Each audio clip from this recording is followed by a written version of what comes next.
All right, everybody, hello and welcome to The Yard Sign, the most important and relevant podcast in politics, and definitely tonight, the most conservative, the most diverse conservative podcast in politics. Your host is always Jonny Torres. Thank you so much for watching.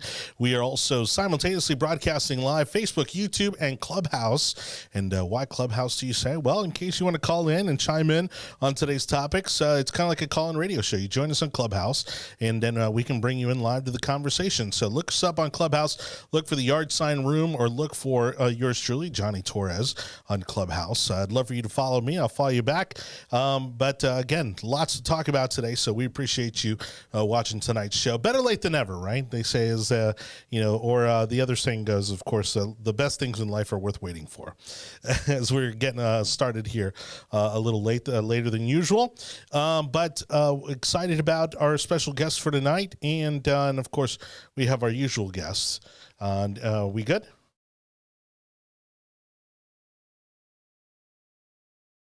All right. So we're just making sure technically we're okay.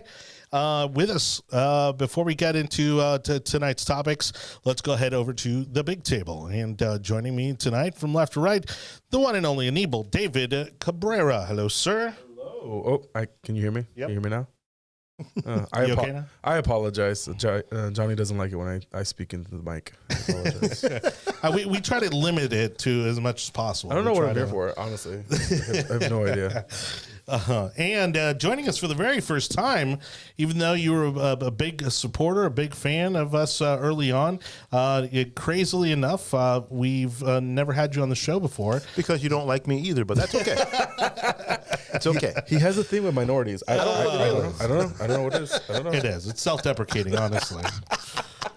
Willie Lawson, ladies and gentlemen, joining us for the very first time. Willie Lawson is a very good friend, one of the amazing people I've gotten to meet throughout my many years now in politics. One of the diehards, one of the first people that, is cycle after cycle just kind of puts it all on the line there for candidates and for the cause. And you also have your own podcast, which you've been doing now for quite some time. I do. Right. And the show we're doing now is a show called The Morning Report on Spreaker, on Spotify and Castbox and Deezer. So The Morning Report? Okay. It's called The Morning Report. Is that the one you're doing with your wife? No, that is not the one I'm doing with my wife. The one I do with my wife is called Real Talk with Deb and Will. Okay. Where we talk about marriages and relationships and stuff. Yeah, it's cool. Yeah. Well, thanks for coming on the show. Thank you for inviting me. I know appreciate it. it's kind of like one of those things, it's when, it's like coming back home, when you've been away for a while, you see that one familiar face that kind of makes it all right with the world once again. So I'm very, very comfortable. Good. This chair is not comfortable, but I'm great. Girl, it is not comfortable. Oh, jeez. All right. Well, let's go ahead and dive into today's topics one more time, just to give you a primer on what to expect on tonight's show. We're going to open up with the Florida sheriffs announcing two huge endorsements for the 2022 races. Also, Biden polls continue to crash. We'll check in with 538 and see where we're at, if it even matters at this point, because it's just so abysmal. Psaki and Margaritas, unfortunately, not a Friday night in South Tampa. We're talking about Jen Psaki on The View. We'll kind of bring you up to speed on that. And the MLB stings the Rays. We were talking about this just last week, and kind of the audacity of Sternberg, to want to have a two-city team. We'll bring you the inevitable conclusion on that front as we talk a little baseball and politics, which we don't get to do very often. So the Florida sheriffs, again, announcing today here in Tampa, of all places, at the Hyatt. Again, because Tampa Bay is kind of the center of politics now. Both announcing a major endorsement for Senator Marco Rubio. We'll get into why that's a huge deal in a second, but also maybe the bigger deal, 57, I think, out of the 67 sheriffs in Florida have endorsed Governor Ron DeSantis for re-election. And I got to do a interview earlier today with our friends over at Telemundo on why and how that's going to impact the upcoming elections. But let's dive into the why, because honestly, I wasn't expecting this. I don't know that anybody was expecting this early. I mean, doesn't it seem like really early in the cycle, in the election cycle, to kind of put out an endorsement like that? that would seem to be the case. Like, it would seem to be really, really early to do this. But so they must be sending some other kind of message. Yeah. With this, are they sending a message that, you know what, we don't really need anybody else to get in right now? Yeah. Nobody else need apply, right? Because that seems to be what they're trying to send out to me. Yeah, I agree with you. You either hold the endorsement until closer to the primary season, and like summer is when you probably do something like that, or you throw that in there saying no one else jump into this race. And now, that's the only reason why. But I agree with you. It's very early. I was not expecting to see that kind of endorsement at this time in Florida. Right. I didn't even expect it out of Tampa. I'm shocked that so many more things are moving into the Tampa Bay area, especially when it's conservative, when we're not technically a red county anymore. Not at all. I'm very surprised, but yeah, that tells everyone to not to get back in the race. Well, especially when you've got a huge Democratic primary, including a former governor, and really the only holdouts on the endorsement were the Democrat sheriffs, which wasn't even all of the Democrat sheriffs. I mean, they're the ones you would expect, So Broward County, Miami-Dade, West Palm or Palm Beach County. I think Alachua, there was some, kind of other weird ones mixed in there. But pretty much the ones who didn't endorse the governor were the ones you wouldn't expect to. Even though a lot of people may or may not know this. I mean, not all of our sheriff's races are partisan across the state. It just varies from county to county. Here in Tampa Bay, they predominantly are. What's always weird to me, and what I learned, early on in getting involved in politics, was also that in some counties, the sheriffs don't even have a background in law enforcement. They're just hired. They're just elected like anybody else. I mean, you could literally go into a county, not become, for example, I don't think, I could be wrong, but I don't think Sheriff Judd in Polk County. You hold your mouth right now. You do not, whatever you're about to say, you better hold that tongue, sir. I don't think he had a background in law enforcement. I have seen that man walk out to the podium with a Jesus gold chain after a drug bust. And I was like, he can do no wrong. Well, he's also got a rap video out. He can do no wrong. Yeah. So I advise you. But going back to... No, but I think he came up through the system there. Okay, yeah. So maybe I know that in some counties, again, they're elected just like anybody else, and no experience necessary. If you're the more popular guy on the ticket, you're going to get elected.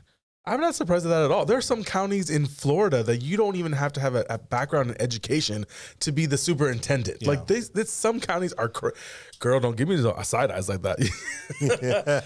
Well, like with our audience out here. Well, like Mike Prendergast, who was formerly here in Hillsborough County, ran for Congress here in Hillsborough County. I don't know if you remember that. I remember. Great guy, moved up to Citrus County and has actually been sheriff there for some time. That's exactly does not have a background in law enforcement. He's actually retired military. I think he was an Air Force guy, if I remember correctly. Yes, that's correct. No background in law enforcement, which again, really interesting. So we like to always thank our audience for keeping us real and keeping us checked. Hector Gonzalez has officially confirmed that Judd has a law enforcement background. He does. Okay. Yes. Awesome. All right. But going back to a point that Willie just made is, what is the message they're trying to send? Now, to me, the biggest message sent today, because these were quote unquote two different events, even though they happened in the same room, one right after the other. Okay. So first, the Florida sheriffs came out. 55 of the 67 sheriffs endorsed Senator Marco Rubio in the first event. Two more endorsed Governor DeSantis than Senator Rubio. And the reporter from Telemundo, my friend Liz, posed a great question, which is why, like, she was shocked. She wasn't as surprised by the Governor DeSantis endorsement, but she was surprised by the Senator Rubio endorsement. And that one is a little bit more interesting to me, also given the fact that Val Demings, who's currently a congresswoman from Orlando, has a law enforcement background. She's the former police chief of Orange County. No, I'm sorry, of the city of Orlando. And her husband, it was also the former police chief in Orlando. And you would think that might, help someone in that situation. But I think that's kind of a, like a, hey, thanks, but no thanks. Because, I mean, let's be honest, if you know anything about her police record as chief, it wasn't a good one. And I think that makes it, and I think that made the difference. That was also the signal that those sheriffs were sending too. Yes, we know that you were a police chief, but you weren't our kind of police chief. Right.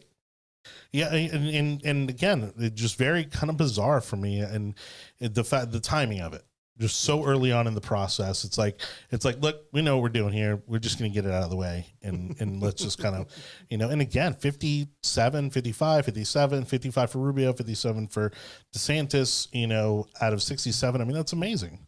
And honestly, what I told the reporter in the Telemundo interview was that this is really a result of what we are now seeing in the political divide as the law and order issue.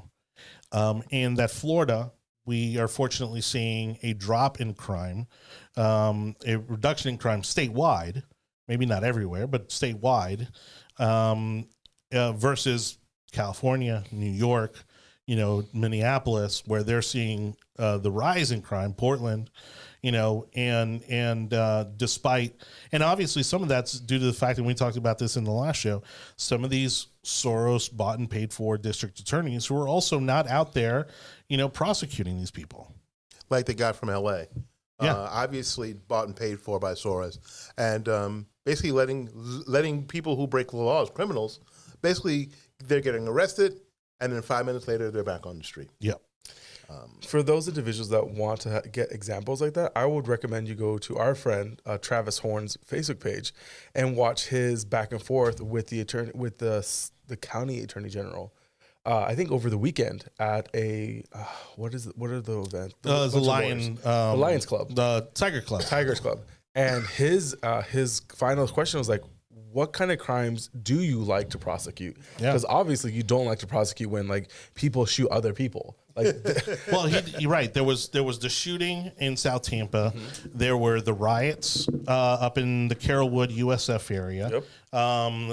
And then there was. He brought up like 2 or 3 examples. 3 examples. I only remember 2 of them, and he said I have more. And then the gentleman was like, you're picking and choosing. I have examples. And then Travis yells, I do too. And I was like, Travis wouldn't have said that if he didn't have receipts. Yeah. Well, and to his credit, he's going to put his money where his mouth is. He's going to launch a campaign against Andrew Warren. He's not up for re-election this cycle, but he will be next cycle. But again, you got to kind of start these things early. And again, we are seeing nationally what these Soros bought and paid for district attorneys are doing in relation to crime. And part of me almost wonders, is it a master plan to basically erode our society, our culture as we know it, to again kind of have this law and order be in disarray, as we've seen with all the protests, with all the, with the riots, with now, okay, you can steal up to $1,000 and you're okay.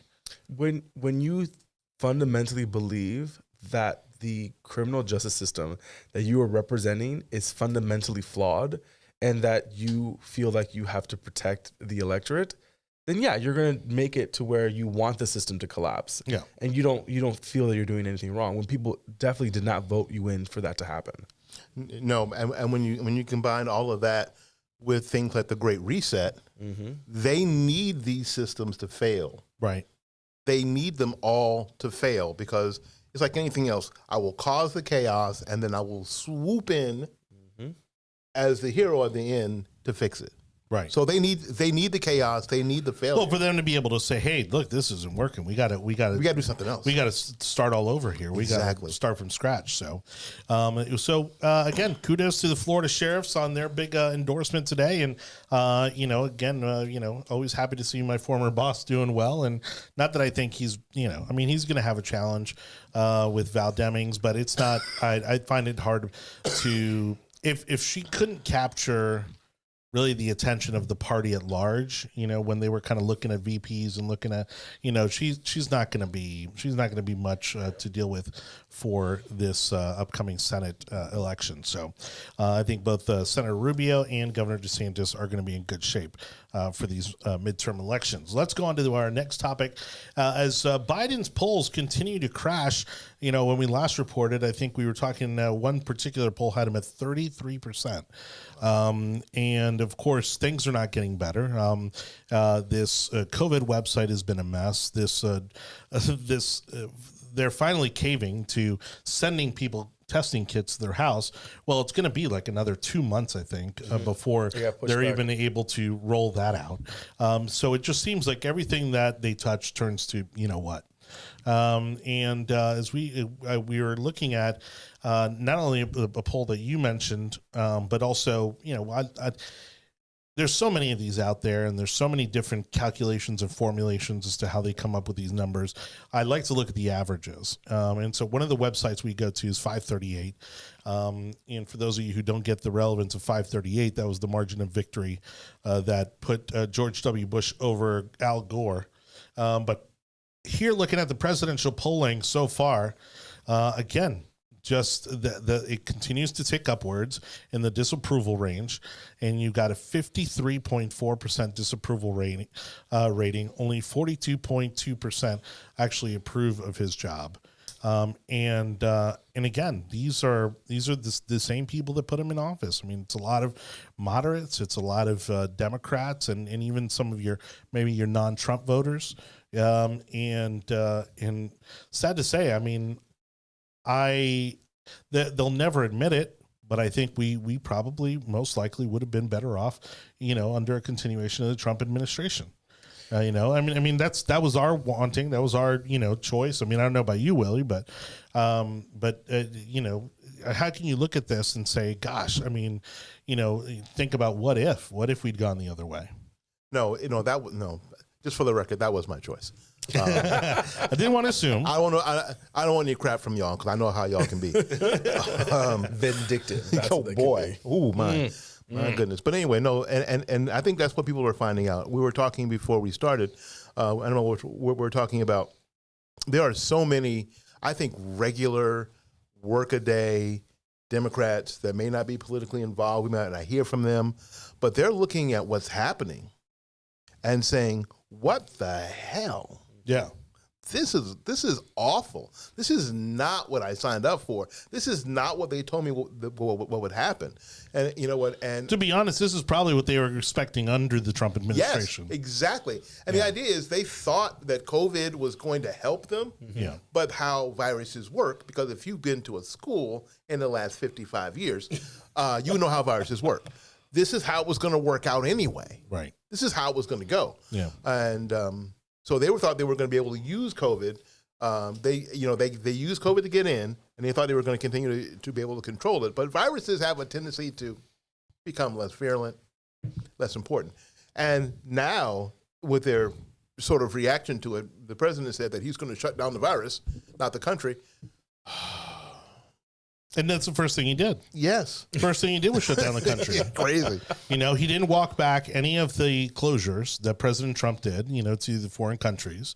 And then he stopped a bunch of black people from coming here recently from African countries. Oh, that's right. From South Africa. But does anyone hear it? Does anyone hear anything about that? No. Can you imagine if President Trump had actually stopped travel from South Africa? They're still mad at him. There would be for doing that with the Arab countries. Right, but there would have been riots in front of the White House. I mean, there would have been protests for days. Yeah, these numbers show that the rest of the country, the Hispanic voters, the black voters, even within the black vote, it used to be like 86%. Now it's into the 60s of approval. Hispanics is below water. Women are below water. And it's just the continuation of the erosion of the idea of, well, he was elected to get us back together and to bring us together and kumbaya and everything else. And then the first year, it's nothing but bombshells of policies. And we had this conversation earlier. That is not the Biden that we were expecting in the White House. No one voted for the Biden. Well, what's crazy is everybody thought that he was going to be this kind of bipartisan, like you were saying, like this kumbaya kind of president, and let's all get together and kind of sort of figure this thing out. And then he walks in, and one of the first things he says is he wants to be an FDR type of president. well, I mean, you look at FDR, and he was one of the most transformative presidents in our history, and obviously for the better or for worse, I mean, is up to debate, but, you look at it, it's funny because there are the parallels. I mean, but you're never going to get a New Deal passed again, I think, in this country. I think, again, the parties are too divided for something like that to happen. So they are now kind of implementing this, by piecemeal. And then, what's funny is going back now when he was campaigning and his criticism of President Trump when it came to the Ukraine and the Russia situation, and realizing now how weak Biden is on that issue, even though he was talking a big game during the campaign, and is almost absent in that whole situation, aside from telling Americans that are in the Ukraine to evacuate. So again, his approach to a lot of this foreign policy seems to cut and run. Seems to be just a cut and run. I would not have expected actually, yes, I completely expected this to happen when it came to international policies. We've the last 5 or 6, the last president that had any idea of foreign policy was Papa Bush. Was really the last time he ran the CIA. He understood foreign policy. He was really good about that. And ever since then, we've had people that just phone it in.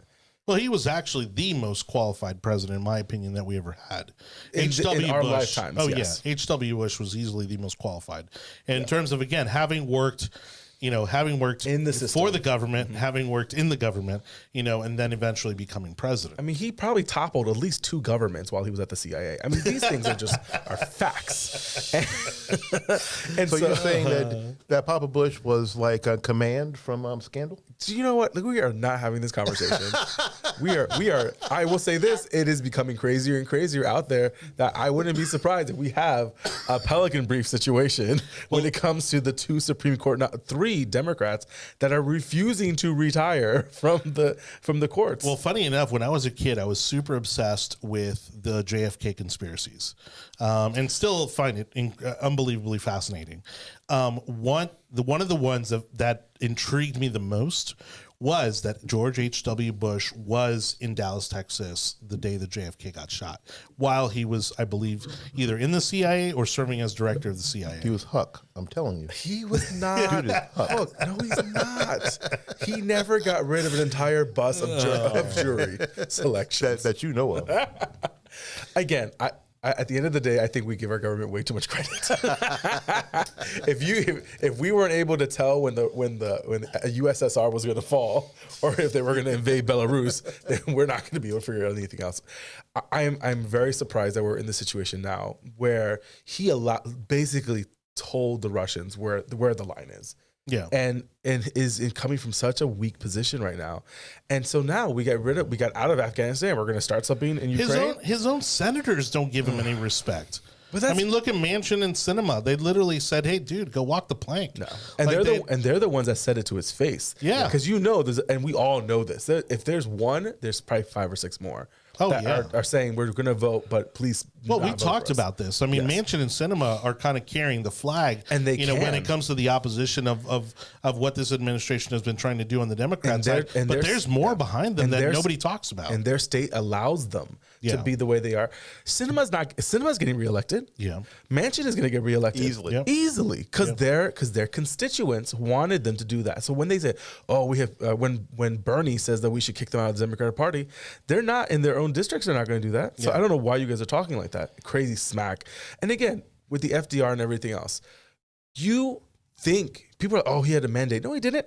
He had 50 senators and 3 seats to lose in the House. Yeah. That's not a mandate. That's don't do anything and let's get through these 4 years. No, apparently you only get a mandate when the media says you do. Yes. Because according to the same media, Glenn Youngkin in Virginia does not have a mandate. And so why is he pushing so far to the right? He doesn't have the mandate to do this. It's like, yeah, okay, all right, just shut up and sit in the back and let the adults kind of handle their business because the media again, I think they get frustrated and angry when things don't go their way. When they want to call the shots and it doesn't kind of go that way, it's when they push back the hardest. Well, yeah, my first real interview was with Andrew Breitbart, and he said to me, that's a good one. Oh my God.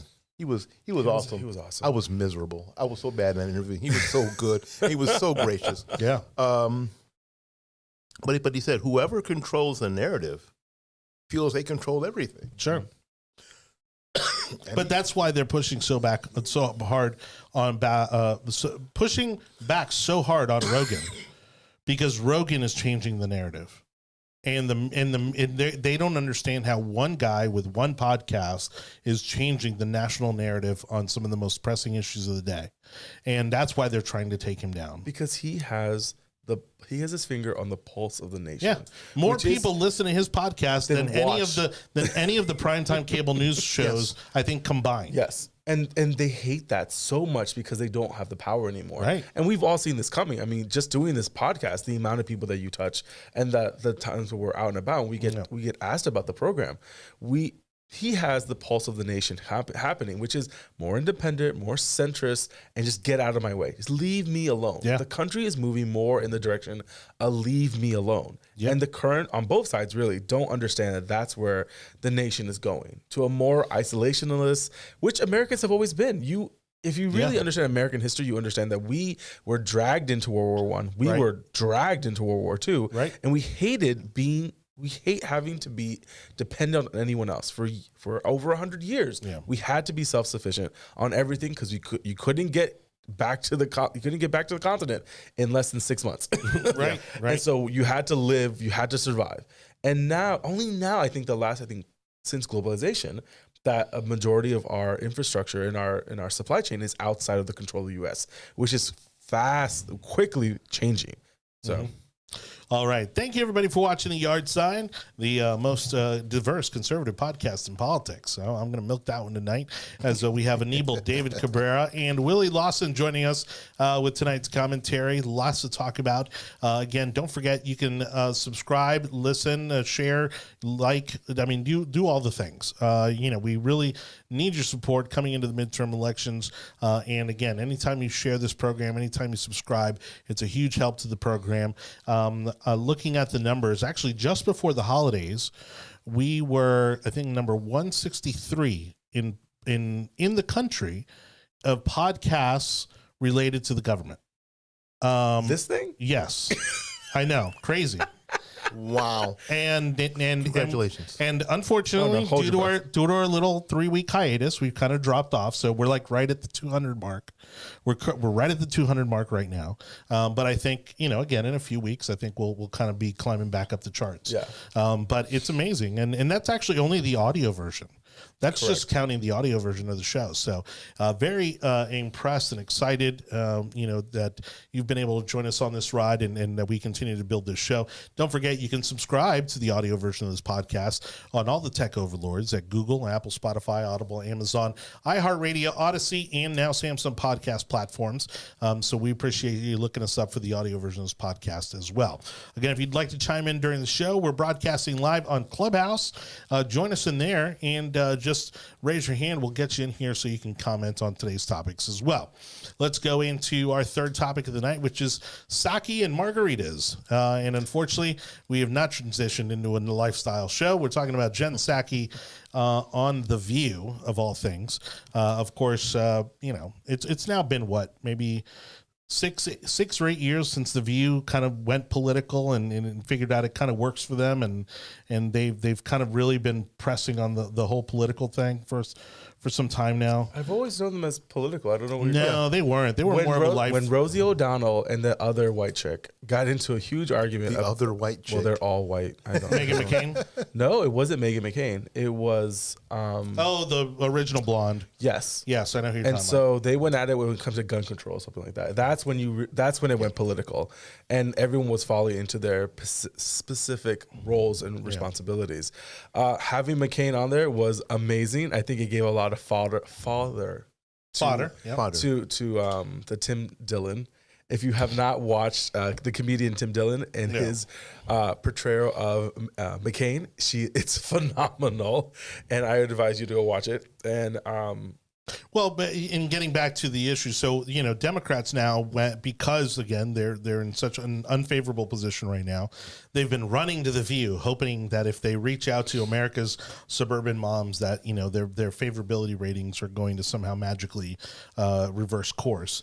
But Jen Psaki, I think it was last week, went on The View, and do you have the transcript? Were you able to pull that up? I do have the transcript, but I will say this, and it was Elizabeth Hasselbeck, There you go. who was the individual. They're not wrong. The way you win elections in this cycle, and again, I've been hearing this on a lot of Republican conventions and conferences, is that you have to get the suburban housewife. If you can get the suburban housewife, the suburban soccer mom that are very hesitant to vote Republican or very hesitant to vote for 45, then you have to figure something out. Yep. And so that's what they're going to really be focusing on. So yes, Jen was on The View on Friday, and they were discussing the White House press secretary was turned into venting on Friday as she expressed her frustration over the devastating week following the failure of multiple Democratic policies. And so they were talking about Build Back Better that failed. They were talking about the voter bill that failed, the Supreme Court failure when it came pushback from mandates.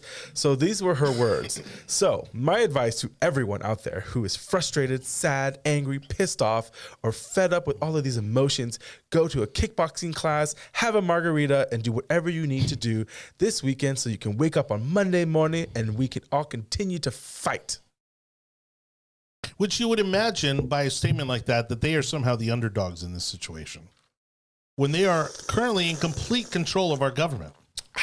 It's about controlling the narrative. You know what that is. Yeah, but you know what's funny is the Obama administration was actually the one that started this whole let's blame it on the voters. Let's blame it out. Let's blame our shortcomings on the constituents for not being active or vocal enough. Let's blame our shortcomings on anybody but the people who are actually responsible for making these things happen. Well, of course, it is always the voters' fault when it comes to these kind of things. That's you're blaming. You're putting the cart in front of the horse. Like literally, you are blaming the people that put you in that position as leadership, and it's going to continue to have this fodder because they're going to get more and more upset. Because again, their notion is that they have a mandate to make these changes into society. When you're like, no. You don't have a mandate. You don't have the votes. Right. Literally, this is a Hamilton. Even within their own party. You don't got the votes. Like that's right. We've seen this. We've seen this play before. I don't know what you want me to do about this. You're not going to win if you don't have the votes. And they're pretending they think they're so high and mighty that they have the votes, and they don't. And the punishment that the electorate's going to give you is going to be amazing. Don't get me wrong.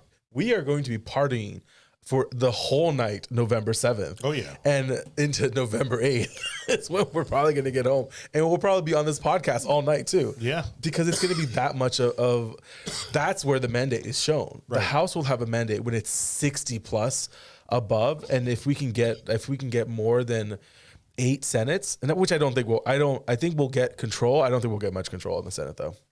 It's going to be. I don't know where the White House thinks it's supposed to do with this now. It's getting worse and worse.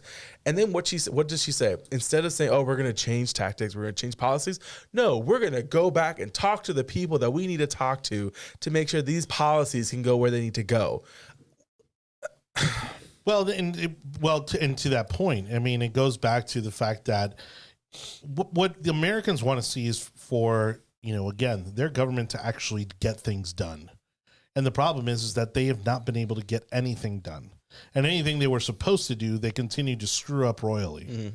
And so they keep digging themselves in a deeper hole. And again, they've pretty much now guaranteed themselves a position where they're going to be lame ducks for the next 2 years.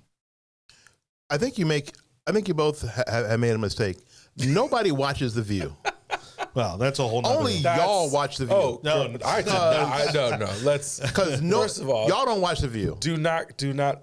Only some of y'all watch The View. Do not. I only watch The View out the back, the back window of my house. So what they're trying to do is they're trying to reach the people you're talking about, but they're not reaching those people either because those people aren't watching anymore either. Right. Yes. Because those people are frustrated, like you just said, because all the things that they thought were going to happen, or they were told that were going to happen, aren't happening. Yeah. As a matter of fact, a lot the opposite. This is This is what they warned us about Trump about. Yeah. It's happening to them now, and they can see this. Soccer moms aren't stupid. Well, the other thing that they're criticizing about that whole little charade, that she put on was the fact of how out of touch she is with average Americans. That poor woman doesn't. The fact that people can't afford a monthly kickboxing lesson. People can't afford margarita at a fancy restaurant other than Anibal David Cabrera. The average American out there is struggling right now to make ends meet, and she's so out of touch because again, in DC, that's the life. Right, you go to work, you go to your kickboxing class, you go have a margarita, and do it all over again the next day. I will say this: there's a really good margarita place in the corner of Capitol Hill, right next to the White House. It's actually it's really good. It's not that expensive. I've actually been there multiple times, so I'm not going to say. I'm not going to pull any names.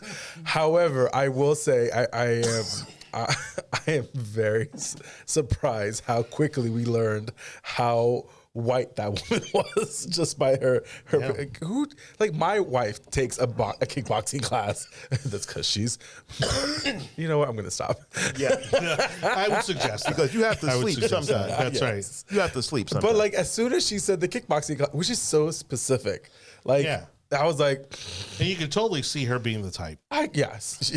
I'm gonna stop. I cannot go any further in this. I'm sorry, I cannot. But the other thing that shows, again, how asleep at the wheel this administration is, because another press secretary going out there and saying the things that Jen Psaki has said time and time again would have been fired a long time ago. One of the other things is apparently she posted, I think to social media, she posted a picture of her standing with a sign saying, "We stand with Ukraine." And it's like, you are literally the figurehead of diplomacy for the United States, and you're out there holding a stupid sign on Instagram. She was also the press secretary for the Pentagon. No, it was the State Department. The State Department under Hillary Clinton, and she came out with the hashtag. It was this little sign with the hashtag. It was like "Save Our Girls" or whatever the cry was at the This time. isn't her first rodeo, which is what's starting to upset me, that this is not her first rodeo when it comes to her being on a podium that everyone is listening to her. And she's making such devastating mistakes. I don't know how much longer she's going to be on there. I think she's going to. I think she's. If they haven't fired her or Fauci, like, nobody's getting fired. If they have not, exactly. That's my point. I mean, why would they fire? Why would they fire her? She's doing exactly what they want her to do. Sure.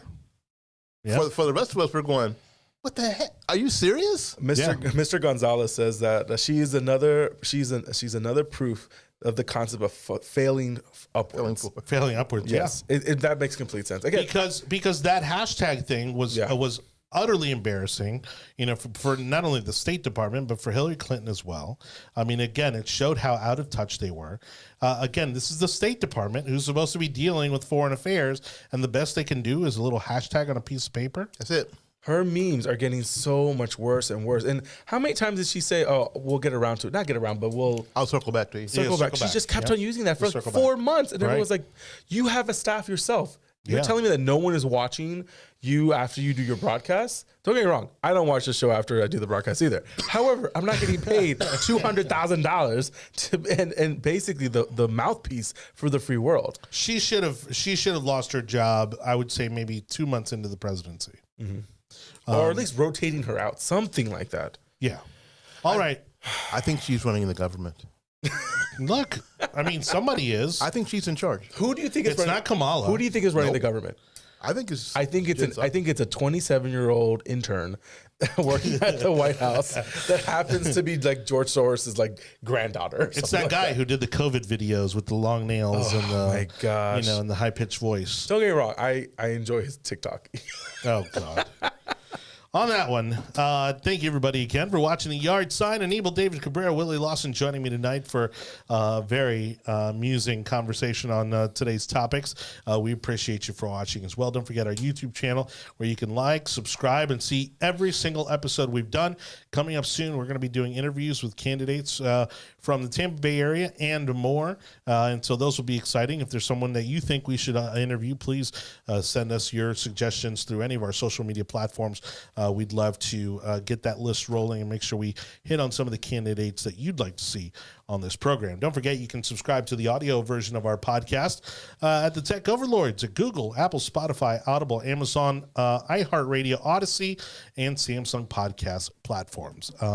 We're circling back to another topic, but from a topic from last Hit the week. button. Trust me, it's been too long. He doesn't remember what button. There we go. Right? Yep. Did it go off? See, and this is why we can't have nice things. Yeah. It's circling back to one of last week's topics. We were talking about the audacity of Sternberger, the owner of the Tampa Bay Rays, to basically try to pull off this scheme to get 2 new stadiums for the Tampa Bay Rays, one here in Tampa specifically, and the other one was it Montreal or Toronto? Montreal. So long live the Expos. Yeah, I still have I have a blanket from when I was a kid, and it has all the original teams on it. Really? So yeah, it has like the Expos logo on there. It has I think 1 or 2 other teams that aren't around anymore. But Washington Senators. Oh no, it doesn't go back that far. But again, the Major League Baseball came out and just squashed it. Just squashed it real fast and nasty. And it wasn't a very long statement either. It's just No, you cannot do this. Yeah, which again, he's been floating this idea for 2 years now. How is it only now we're getting an answer from the governing body? I think because we're also getting close to the end of the contract, agreement with the St. Petersburg. And St. Pete's done. They're done. They've moved on. They've moved on. They've already they're prepared to sell the paper. They're prepared to sign papers, to sell the property, to build out towers. They already have the plans. I don't think they've approved them yet. But there's 5 in the running, and they haven't approved which one they want yet. And what they should do is approve my idea, which I still think is the best idea of all of them. Because you think all of your ideas are the best. Of course. But what better way to put St. Petersburg on the map, right, and to steal some of Tampa's thunder than to build a world-class convention center, maybe even something similar to what Orlando has, right in the heart of St. Petersburg. You are less than 20 minutes from the beach. You are less than 10 minutes from downtown St. Petersburg. You're in downtown St. Petersburg practically. And it's something that this region does not have. The Tampa Convention Center is nice and all, but it's not big enough. It is not big enough. And they're doing a reclamation right now actually to expand.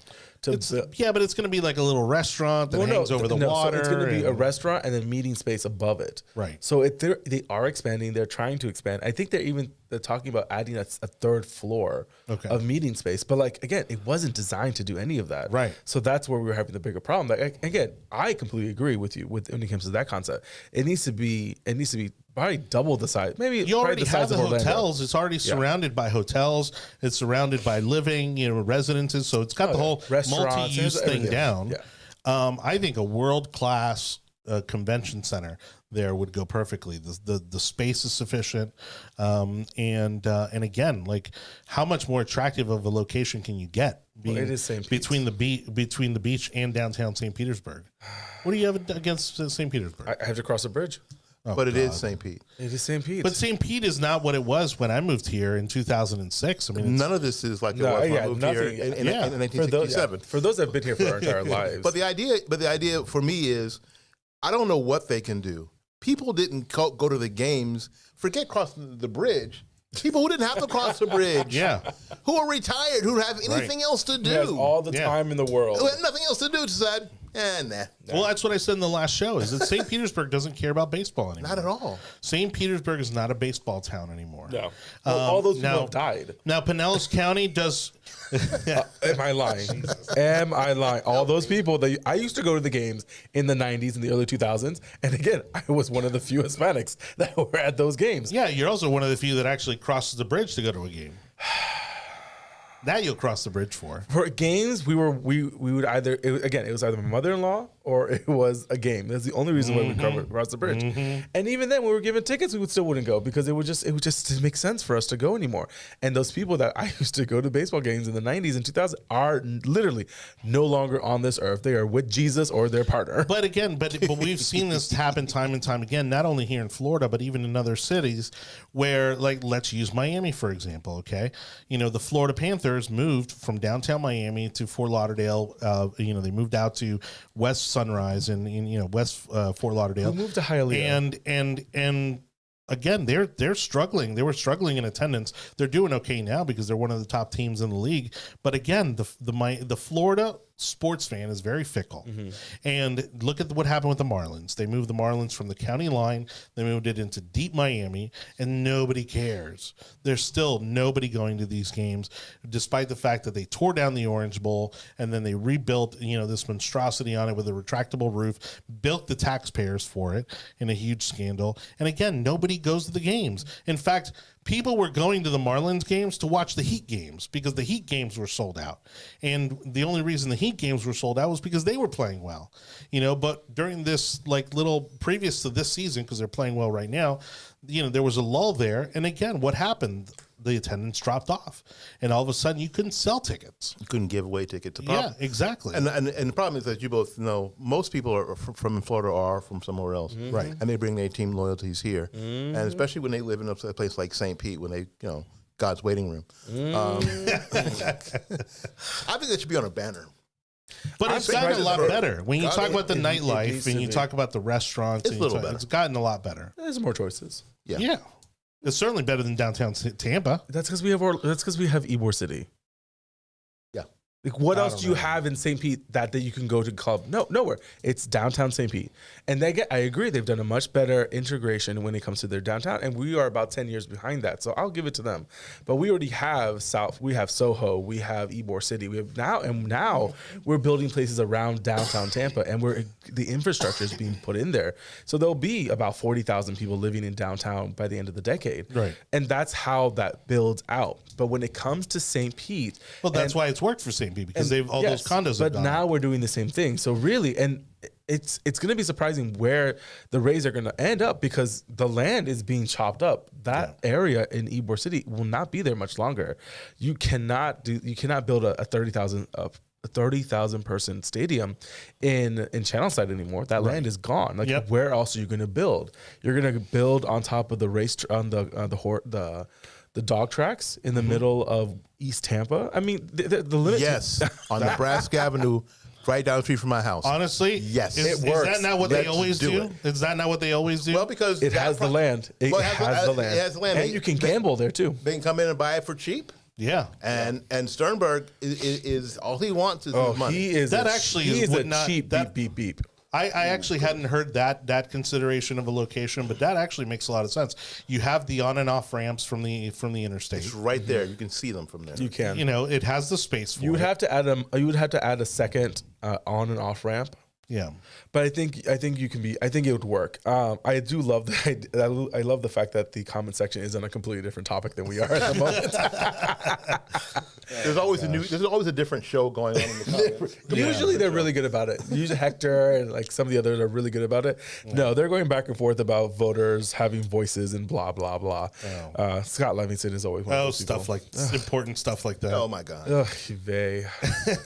But I actually hadn't thought about that as a location. I think that's a great location. I think the Ybor location's out the door because the owners of the property have already started to move forward with other plans. Mm-hmm. Even after they've kicked out all the people who left there who live there, unfortunately. Kicking out black people, yes. And you know what? And the reason I like the Nebraska Avenue choice is no one lives on that property. No. Yeah. Right. No one lives there. And again, we find ourselves in, I think, a 2 or 3 year waiting list right now for affordable housing here in Hillsborough County, which is unacceptable. And again, what I don't get is how Democrats get a pass on this stuff. I mean, look at what Buckhorn did to all the affordable housing in Tampa. He undid all the stuff there along the river. They tore down all that kind of stuff. Don't get me wrong. It needed to have replace it. Something should have happened. Something to should North have replaced Boulevard, it. sure. But to just tear it down and then still here we are years later with nothing there to replace it, I think is also wholly unacceptable. And then we look at what happened in Ybor, and those buildings are still sitting there. Now, again, they were in terrible shape. And I think that when you have affordable housing, like there needs to be some sort of accountability as to the quality and the maintenance of those kind of facilities. But, they allowed the community, the city, the county allowed those communities to degrade, to that level. It's really on them, but again, I mean, we talk about, this stadium and these kind of pet projects and who always gets displaced. It's always, yeah, exactly. It's always, mostly black neighborhoods, and that again, and where do you go? Where do these people go? I mean, oftentimes they Ruskin. Well, that's where they're having to go. I mean, they're having to go to Waimama. They're having to go to Ruskin. They're having to go, the outskirts. But again, the jobs aren't out there, and most of these people live close to where they work because they don't have another choice. You're going to tell me you're going to catch a bus all the way from Ruskin to come to your job in the middle of Tampa? No, you're not going to do that. But we have done this before, and I don't want to get into this because I know that others have gotten into this when it comes to affordable housing. But we've done this before where we've had affordable housing, and we were able to transition the property to where it was still functioning as it was being developed, and so we weren't really kicking people off. And I'm thinking of the affordable housing on 22nd and 22nd and not Hillsborough, 22nd and Martin Luther King. That has been, it looks like a suburb. And these houses have 3 or 4 families, like the way they transitioned them. They look like suburban houses. Right. And so you don't have that stigma of that blight. But that they didn't displace that entire community. It was built as it was being developed. But then in other parts of the city, and especially the city, you see them taking out entire communities of that. The affordable housing next to Tampa Prep is the land is up for redevelopment now, and they're going to kick all those people out. And it continues to do that because they want to take control of the narrative, and they want to. They build also want the tax dollars. They want the tax dollars. All that stuff around Blake High School, all of that development has been taken out because they see that now the waterfront is valuable. Well, that was part of the North Boulevard demolition. Yep. Yes. And then now where they've only seemed to have done it right, at least so far, is that high rise. That they remodeled. They remodeled the existing high rise, added another one right in front of it, and I think another one right behind it. They've added two. They weren't allowed to bring it down. It had to be functioning as they were developing. Yeah. And I remember the fight when that occurred, and I was like, why are they adding more? Because Tampa has a beautiful skyline when it comes to the trees and everything else. You have very few projects that are development projects that are more than I think like 5 or 6 stories. And the fact that they're adding more towers, I'm like, why are they doing it? And it's because they're consolidating all of the affordable housing into that block away from the water, closer to the interstate, so then they can parse out what's happening on the other side. They want to bring in those developers that are going to bring them in major tax dollars. Do you know those? You know what that's called? It's called reservations. They're putting black folks on reservations. Yeah. Yeah, that's true. They did that in the 60s. Everywhere else in the country, and those ended up being the most dangerous places in the whole city. Well, North Boulevard was that. I mean, you talk about your drug deals. You talked about, I mean, it's like, if you were trying to get down to Ricky's, I mean, you had to gun it through, you were not stopping or slowing down, going through that neighborhood, because especially at night, it was a bad situation, and so again, it's trying to find that balance. Yeah, that was a problem area. But again, I think, talking about how Anibal is saying, transitional development, I think in that situation would have been the right way to handle that. And so you're not displacing hundreds of families all at once. And to me, like the fact that that's not part of Buckhorn's legacy is beyond me, because that's exactly what he did and how nobody held him accountable. Nope. I mean, the black community didn't hold him accountable to that. Nope. And how many hundreds of black families did he displace? We can have people wearing the yellow T-shirts. And y'all know who y'all are. Silent. Yeah. Absolutely silent. All right. Well, we went hyper local there for a little bit, but, it's okay. Definitely good conversation that needs to be had, and we appreciate everybody for watching The Yard Sign, the most important and relevant podcast in politics. And again, tonight's most diverse conservative podcast in politics with Willie Lawson, Anibal, David Cabrera. Thank you so much, Willie, for coming on the show. Thank you for inviting me. This is a lot of fun. I had a great time. Yeah, it's been too long since we'd seen you. I know, man. I know we had to like pull you out and drag you out by that beautiful beard you're building. Yeah, because I'm old and I sleep a lot now. That's how I and you have a job too. What's that about? I have a job. Yes, because a black man in America got to work. I know. I appreciate you taking a day off. So we're definitely going to be having you back on, and cool. And vice versa. Yeah. So we'll see you. We'll see you at the next HRAC meeting. that would make the news. That would be the headline in the Tampa Bay Times the next day. I don't know what they would. I don't think they would let you in. Actually, I don't think he's supposed to be here. That would be the words coming out of the chair's mouth. That's what would happen right there. I know. And I'm more than comfortable saying that out loud. Well, and what's sad is that the small black contingency that we did have, I mean, is pretty much virtually gone, because you haven't been going to the meetings in some time. Eddie doesn't go to the meetings anymore. We send Tim as our representative. All right. Well, thank you everybody for watching. Don't forget to like, subscribe, and share this episode on whatever platform you may be watching. What's that? One more thing. Oh, the one more thing. Yeah. Are we allowed to do? Don't look at me like that. We are doing good on time, woman. All right. Subscribe also to the audio version of our podcast. Wow, he busted out the W. Ooh. Man, you may be pissing off the wrong blonde woman tonight. It's either one blonde or the other, honestly. Well, at least this one can't make you sleep on the couch. So one phone call, she probably could. Please, if you can, we would like for you to subscribe to the audio version of our podcast. You can find it pretty much anywhere that our tech overlords allow: Google, Apple, Spotify, Audible, Amazon, Odyssey, iHeartRadio, and now Samsung podcast platforms. And so, one last thing, Anibal. Don't make it sound like I'm the one that's pushing this point. What's your one last thing? The fact that I am getting to that, madam. For Willie, who hasn't been on the show, what we try to do with the one last thing is a story that we're following, that we came across, that is kind of flying under the radar, that needs a little more attention. So, gotcha. So my one last thing was going to be... And we try not to discuss it, by the way. Which always fails. Yeah, which never happens. I'm trying. Someone is continually interrupting me. Go ahead. I will say this. The one last thing that I was going to talk about was the quick collapse of the U.S. stock market. We were down almost 1,000 points. Oh, today. yeah. It's a big deal. But my one last thing will be the conflict with Ukraine and Russia, which I think the U.S. is starting to put themselves in a position that I don't think we'll be able to back out of when it comes to the treaties that we have signed. So it's going to have to be something that we're going to have to get involved. I'm not surprised with Russia putting itself out there and in the position that it's going to invade, because it has nothing else better to do. It wants its population to feel threatened. And the way Russians feel threatened is by their border situation. Well, and while Biden wanted to be the guy who got us out of the war, and I don't think he got that. I don't think they got the credit they wanted for, because they screwed it up so bad. I don't think they got the brownie points on that front. They could end up being the next administration to get us back into a war. Yeah, they won't be able to talk us into it, and they're going to do it anyways. Right. Yep, that's exactly right. How about you, Willie? Anything you're watching? Anything you're in Eatonville, Florida?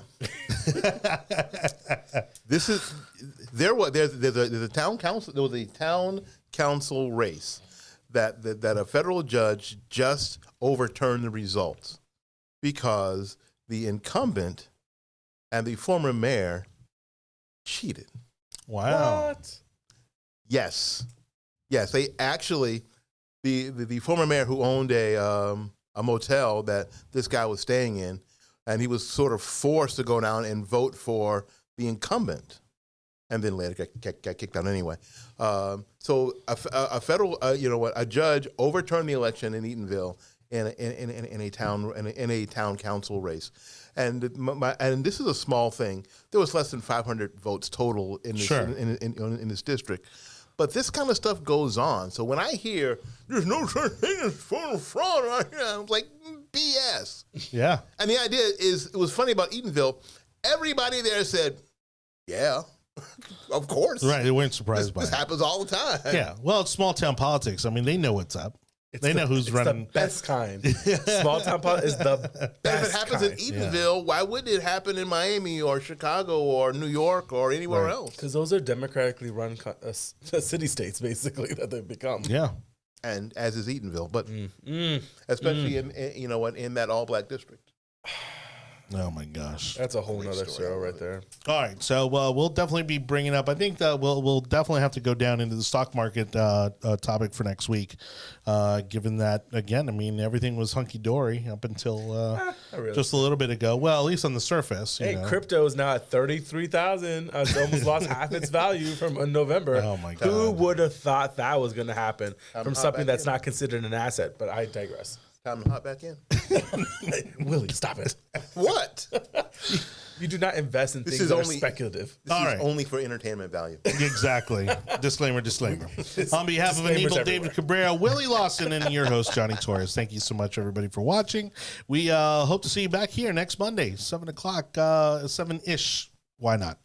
This has been The Yard Sign. Good night, everybody. Thank you for watching.